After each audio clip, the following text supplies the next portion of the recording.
Back in action. I've been back from America now for 5 days. I never I felt obviously jet lag, but I never struggled getting to sleep. If anything, I just slept loads. Like I just slept for 12 hours 2 nights ago, which was kind of crazy. But yeah, now we're back on it, back training. It's a weird period, isn't it? Because it's like, oh yeah, I'm off season, but then realistically, this off season is probably higher volume than you would be in season. So yeah, it's actually probably harder work than in the on season, but it's less intense, just higher intensity. So less intense, higher volume. But I'm going to go do some metabolic testing this morning, which will be VO2 max testing, and then RMR, resting metabolic rate. So we'll find out a little bit of information in terms of like dialing in terms of nutrition and things. I've got a nice 12-week window now where I'm kind of able to just train, whereas I felt like the back end of last year, just even from Vegas, like from January, I felt like I was kind of just racing constantly, which is great and I love it, but like I just felt like I plateaued big time in terms of where I could take myself to. Like after that Glasgow race, I felt like I never really kind of kicked on, which was a shame, and it's self-inflicted, but you're just chasing those races to get into those excuse me, Elite 15 times, and then it didn't pay off. So I took a gamble. I'm pretty happy with how the season went. Like, don't get me wrong, like I obviously would have liked to have been higher up the ranking than I currently sit. I think I'm like 36th. I might be corrected. There was a list that went out, and I wasn't on it, but I should have been on it. And I think I fit just in that kind of. But to be honest, anything between 15 and 40 or 50 now is like, we're all pretty similar as far as I'm kind of concerned. So it's just about showing up on one of the days that you race and getting a fast time. But the season's pretty much going to be doubles this year for me, by the looks of it, by just like how difficult it's going to be to get into those Elite 15 races, especially this first half of the season. So it's quite nice that I can kind of plan that and not have too much pressure or stress on the solo racing. Whereas last year, obviously, I was just fucking constantly chasing the solo race. So yeah, this year I'm going to get those 2 double majors in the first half of the year, and then assess where I'm at, try and get a few individual races in somewhere to just try and race, maybe do Maastricht as a solo race, but who knows. But anyway, come and do my metabolic testing with me today. It's going to be fun. I'm going to do a pretty heavy running session, I think. I actually don't know what it entails, so you'll find out as much as I do. Bye. The sled, doesn't it? No longer victim weight. Right, so that's my body composition. For anyone that doesn't believe me, 90 kilograms, 44.5, and then 14.5 body fat percentage. What's your thought process on like body fat and skeletal muscle mass? Yeah, I find like obviously with especially higher ups, I find that kind of the guys here, it's like you need like a little bit of weight. But I think with body fat, really, when you start going sub 10%, that's when it becomes a bit of a problem. Yeah. So especially because people would probably be surprised that I'm 14.5 because you can see my abs. You'd probably suspect like 10 or sub 10 if you saw me. But I think also the problem with say something like in-body, it's still bioelectric impedance. It's just got a lot more frequency, say like typical battering scales. But it does vary a fair bit, kind of person to person. Yeah. But even so, like, so I do a lot with like boxers around here, like kind of local, the pros around the Midlands and stuff. And it's that kind of like 11-10% where like that happy place where they perform really well. When they start coming into a natural kind of fight, when you start going lower than 10, that's when it becomes a bit of a problem. Performance-wise. Exactly. Yeah. And I think for you as well, especially where power-to-weight ratio, isn't it really ultimately? Well, to an extent. Yeah, but like you would obviously suspect like if I was to drop another I mean, I could easily drop 5 kilos. Like I normally probably sit at like 87, 88. Yeah. And just from if I dropped from 90 to 85 without changing any fitness, yeah, you'd probably suspect my 5k time to drop. Really would just pretty drastically. Yeah, like running economy and things like that. Just imagine like mass requires oxygen as well. Yeah. So when you're running, you're literally using a shed. But I don't see where I can. Because you've got from that anyway. It's obviously base weight. When you look at lean and fat analysis, that's what we really care about. Lean analysis is basically kind of muscle mass, and we're looking for over 100% in each of these segments. You can get a fair bit of muscle mass, that's relative to your weight. But even if you look at absolute, so for endurance athletes, normally say we get to about there, that you're above, but you're not really endurance, you're hybrid. So that's really impressive. In terms of fat mass, again with the boxers, because they're quite a good example of how lean you can get. It's like limbs we look for under 100%, and midsection we look for under 150. So you've probably got a little bit of fat to lose around your midsection. That's because I was in America and I had root beer and. But yeah, you've probably got a few kg to lose. But I guess like this is the time. I don't know what kind of Mike's perspective on this, but normally like with the triathletes and the runners, because I'm more nutritious. You want to be. It's base really. That's kind of this spot now where you can afford injury prevention. Yeah, and you can afford just to say when you come into race season, you wouldn't cut calories. You would kind of eat to perform. But this time off, this is the time when you can just kind of pull back a little bit if you weren't needing to change. But I think for you, it's just the training would cause the change in your body composition, because when the intensity of body goes up, you should see that. Yeah, I mean, over the last 6 to 8 weeks, the volume has definitely dropped. Yeah. And the intensity goes up. So there's definitely an element of reduced volume, probably higher food intake. Yeah. Like just meant to eat carbs. Yeah, that's it.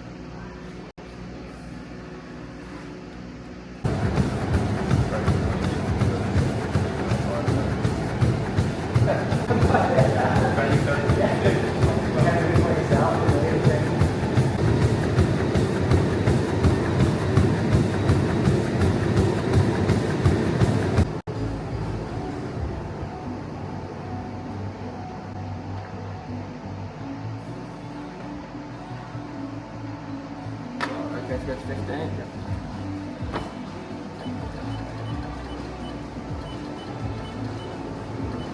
Expect that first jump up the legs. You see a bit of a jump in the ventilation there.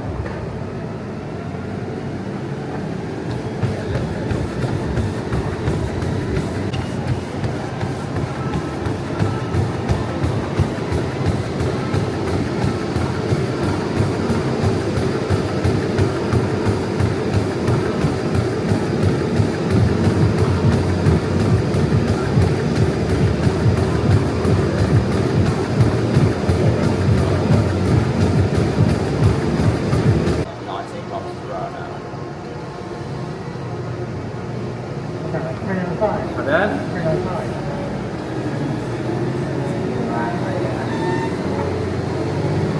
310.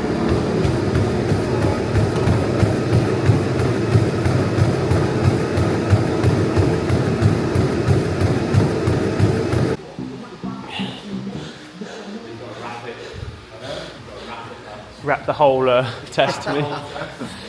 So what we did there is, we did a lactate test where we just did a simple step test where we did like a 4-minute step, and then every kind of 3:45 we've got Jay to stop and we just kind of measured the lactate reading. And then what we're looking for anyway is we're looking for 2 distinct rises in lactate, really kind of one above rest, and then also when we start seeing that exponential curve. So what we can do then is basically... Can we see my data immediately or not? Yeah, you can. So on the, there was just, was that a max effort? Probably, yeah. Yeah, because when we do a typical VO2 max test, they're not 12 minutes, we do a ramp. Yeah, that was 40. Exactly. So with that as well, you might not get like a true max. You could do a second stage, have like a half an hour rest and go again. But we're not going to do that today. In travel, training and work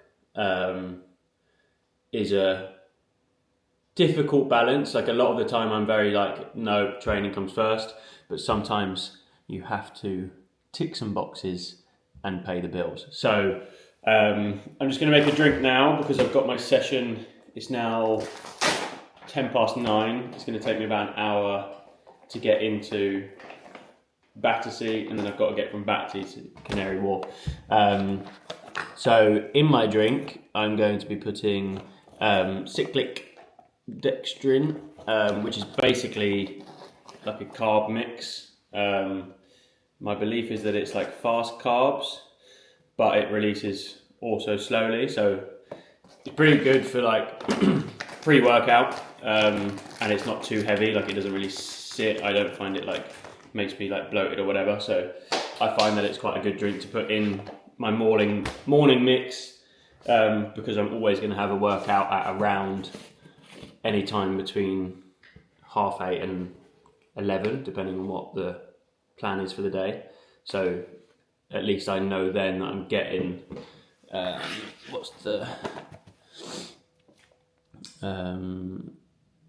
so I just did 2 scoops, which is probably, so that's already, but it says 58 grams of carbs per 60 grams scoop, and I put 2 scoops in, but I don't think there was 60 grams in per scoop, so I think it was 30 grams a scoop.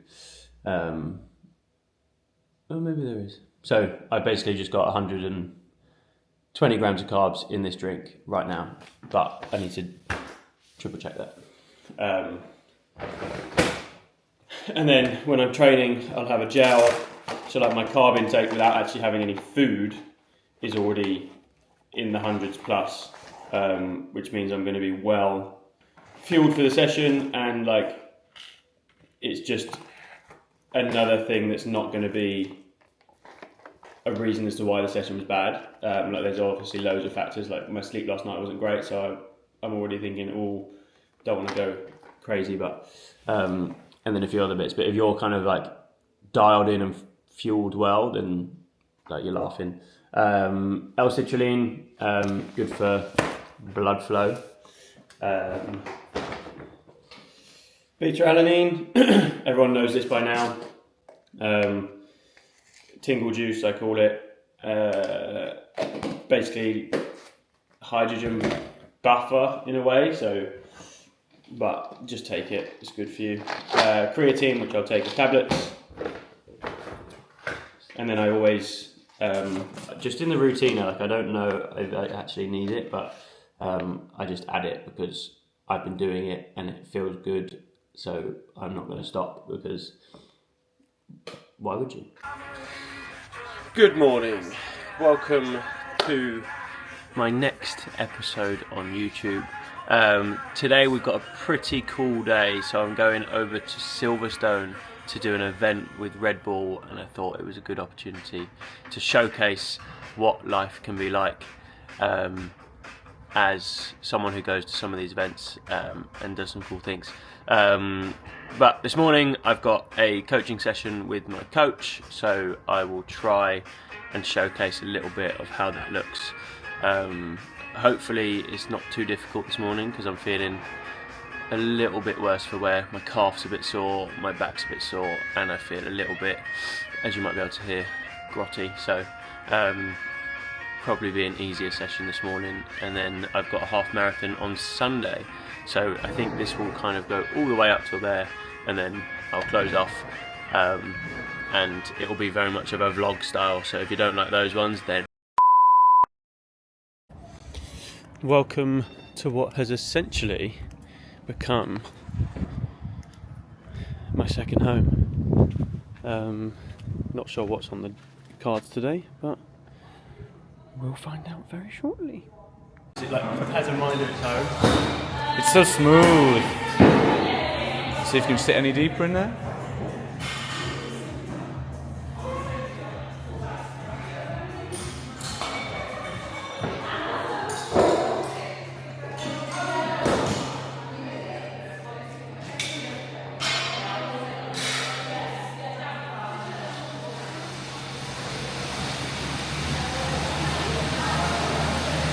I'm going to get you squatting first as well. What my attitude? I feel good about that. Oh, I haven't turned it off. I'm letting you edit it. No. I'm not editing this thing. No. I'm just letting it run. Oh. I was saying, what, are you ready for my squat clean? Or snatch.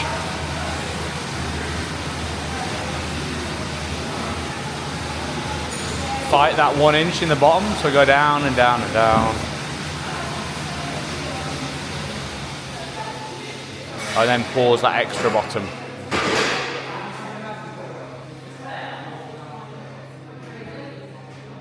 Yeah, that's the best rep.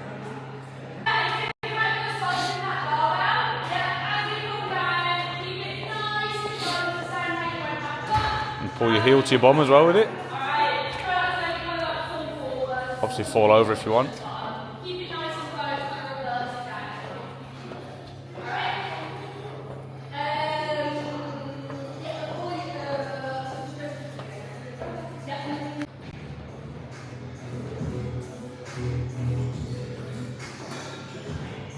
Yeah. And then how See what you can do.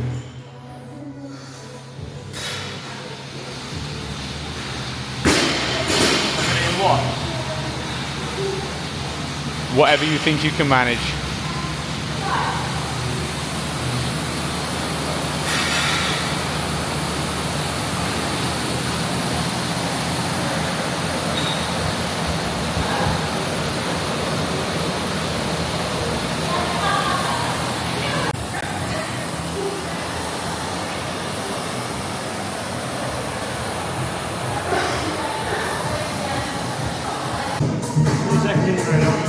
No, you've got to say something motivational though. You can do it. Rip his fucking head off.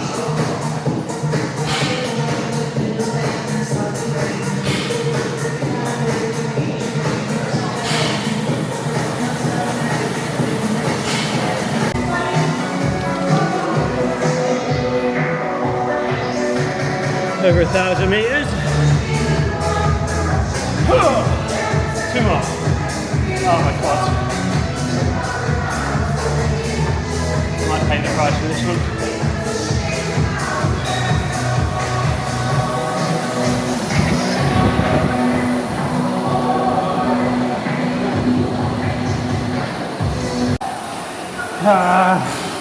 Come on.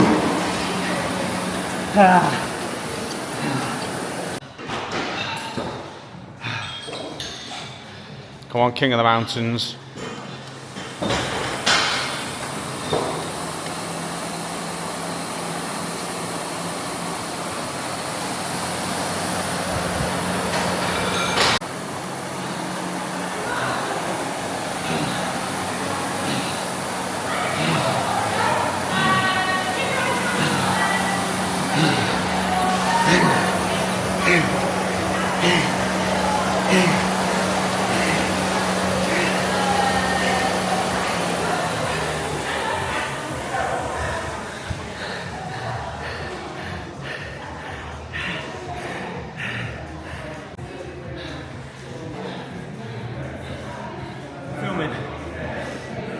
So anyone can do that. It's a preset workout on the Concept 2 of go to custom list and then 140 seconds on, 20 seconds off, and just try not to die.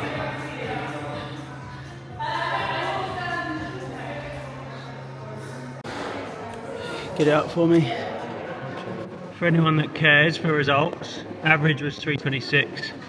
Started off conservative-ish and then got down to 365 average, which is pretty tough. Bearing in mind you have to start the bike obviously, so average is probably around 370-ish. But when I do bike work I prefer to do it in watts just because it's, I guess, smaller numbers and easier to work out kind of how hard you're working. Yeah, give it a try. I'll see you at Red Bull. So that was my morning session. Changed a little bit just because of kind of how my body was feeling. I did a run on Sunday and there was like a whole kilometre of it was downhill, and I think I just kind of sent it a little bit too hard, and my body's kind of not really thankful for it, so calf, glute and lower back had all kind of blown up. But we went into kind of some taking the load off the back in terms of like those marches that we did 5 rounds, 50 seconds on, 10 seconds off, which start off really easy and then it becomes like the most horrendous thing on the planet. And then did some kind of just like back openers and mobility kind of work, as you could see from the twists and the squats.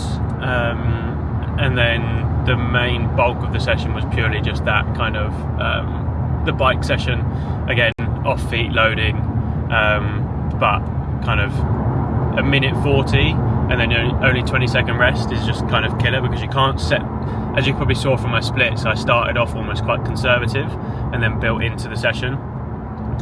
With that preset workout, after the 5th working set, you get a longer rest period of a minute 40, so that's quite nice. But yeah, 20 seconds doesn't give you enough time to kind of fully recover, so your pacing strategy kind of has to be quite key with that. But also it's quite good for Hyrox because you never really get any rest, so it's kind of just building that kind of threshold and pain.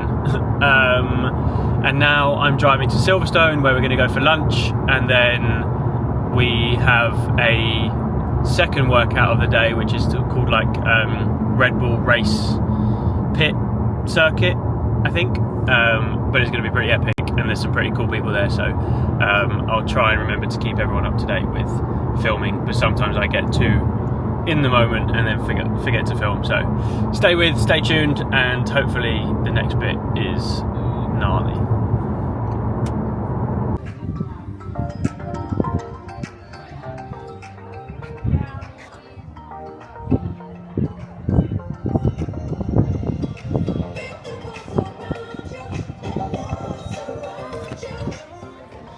So we've made it to Silverstone, and this is our lunch venue, which is kind of crazy. In Jake fashion, we're a little bit early, so no one's here yet, but always good to be prepared and early. But yeah, this is kind of crazy. Imagine having lunch here and then you've got the actual Formula 1 race going on. Walk the way that you move, got me staring, girl, you know you look cool. You stay flipped up, I love how you do. So stylish with your Jimmy Choo's, with the red on you hanging out too. This northern love got me acting a fool. I wanna be there every day I can, show you love and be a down ass man. From the Bay all the way to Central Valley, home girl staying down, make it privacy. You keep it real when the mothers don't have to be. Staying by my side, we ride in the city streets. Keep it live, I love it when you throw that X out. Strong, yeah, we'll go. Kind of like brief what we're actually doing.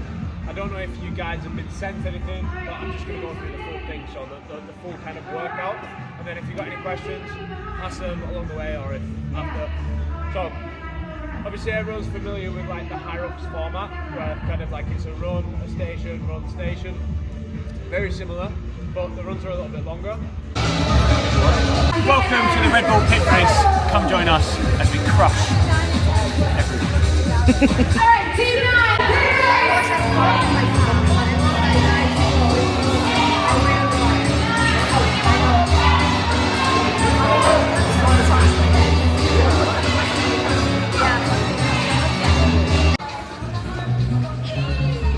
I've got such strong feelings for both of you. You reckon? I've got strong feelings for you both.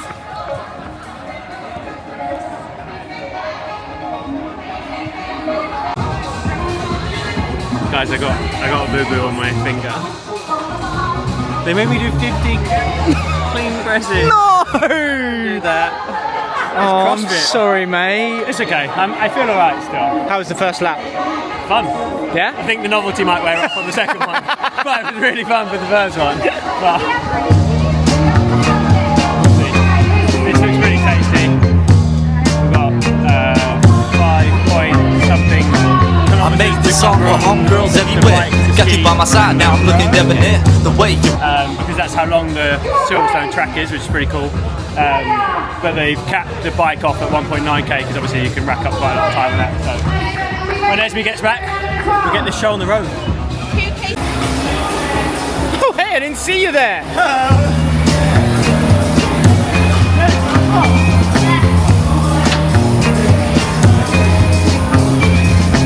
I made this song for homegirls everywhere. Got you by my side, now I'm looking debonair. The way you walk, the way that you move, got me staring, girl, you know you look cool. You stay flipped up, I love how you do. So stylish. stylish with yo Jimmy Choo's. With the red Mayo hanging out too. This northern love got me acting a fool. I wanna be there every day I can. Show your love and be a down ass man. From the Bay all the way to Central Valley. Home girl staying down, make us privacy. You keep it real where the mothers don't have to be. Staying by my side, we ride in the city streets. Keep it live, I love it when you throw that. What a dream!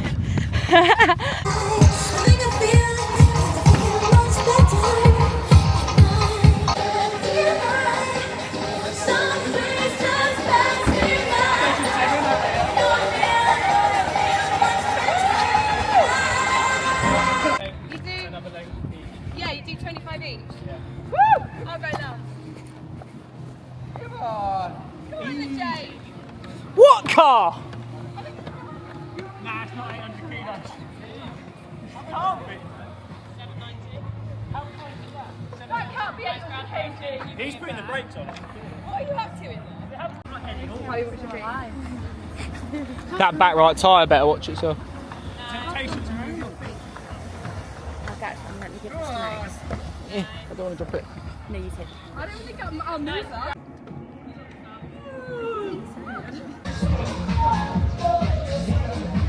Whoa! We finished our race. That was so sick. I think I got some lap content, so I'll put it in before this. But and now we are going and getting in a rally car and doing a. Are we doing a full lap? Yeah. Of this? Hot lap. Hot lap for the fuck of the rally track. Okay, not the full lap, but hot lap coming in. Hopefully, I can film some of it, which will be sick. Love you. Chop and go.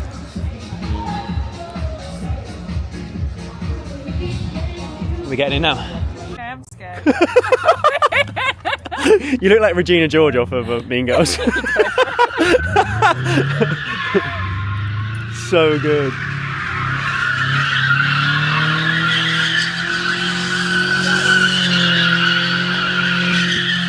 Right, so me and Meg got picked to go in like the crazy, like actual world rally car with like the professional Red Bull driver. And this is the car that we're about to go in. Meg's going first, which is why she's in a neck brace.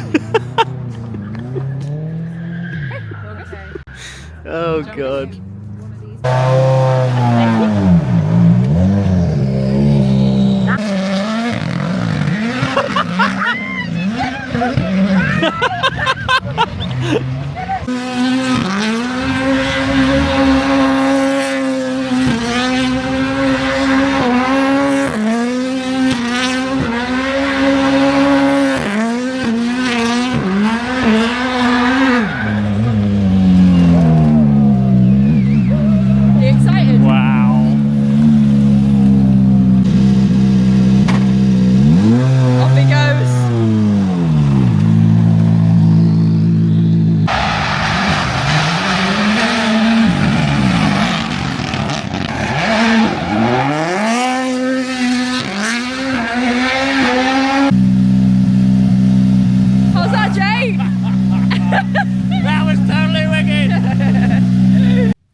Guys, this is my room. This is literally the window from my hotel room. What the hell, man? Unfortunately, the F1 isn't on, so I don't get to see it, but it's pretty cool. Pretty cool. So, just done my altitude chamber session, which was 10-minute warm-up, and then 5 minutes at 16 kilometers an hour, and then 5 minutes at 15. And we did some lactate testing as well, so some positive stuff, and then half marathon on Sunday to test and see where we're at. And then from then it's 6 weeks till the first race, so then we'll get really specific. But for now, volume's still pretty high. I'm just trying to become a bit of a savage. Let's go. What is good? I didn't film any of the half marathon, which I do apologise, but sometimes it's just good to get into the mode of racing and feeling just present. So if I had someone else there that could have filmed some stuff, then I would have done. But just went there, got the job done. I would have liked to have run a bit quicker. Never nice to be like, oh, it was this or it was this. But firstly, the course was so hilly. If I haven't mentioned already, it literally just went, which was good training. But from mile 7, my right leg kind of just seized up a little bit, which wasn't great. So, however, the cardiovascular side of things, I felt phenomenal. It's tough that kind of halfway anyway, because you're kind of like, oh, I've got to do this again. And it was quite hot. So I'm pretty happy. I ran a 116 high. I would have liked 115, but we'll kind of roll with the punches on that one. I've got a mile race next Friday, which is going to be absolutely horrendous. So one extreme to the other. And then I've also got a high rock simulation on the Saturday. So we'll just see kind of where the fitness is at, how fast I am, and it's pretty good kind of data dumping, because obviously you can do all the analysis with the VO2 max and your pacings and stuff, but sometimes it's good to just kind of let the body and mind do the talking and actually put it into practice. So there we are, closing off this YouTube. I hope you've enjoyed it. Much love. Peace.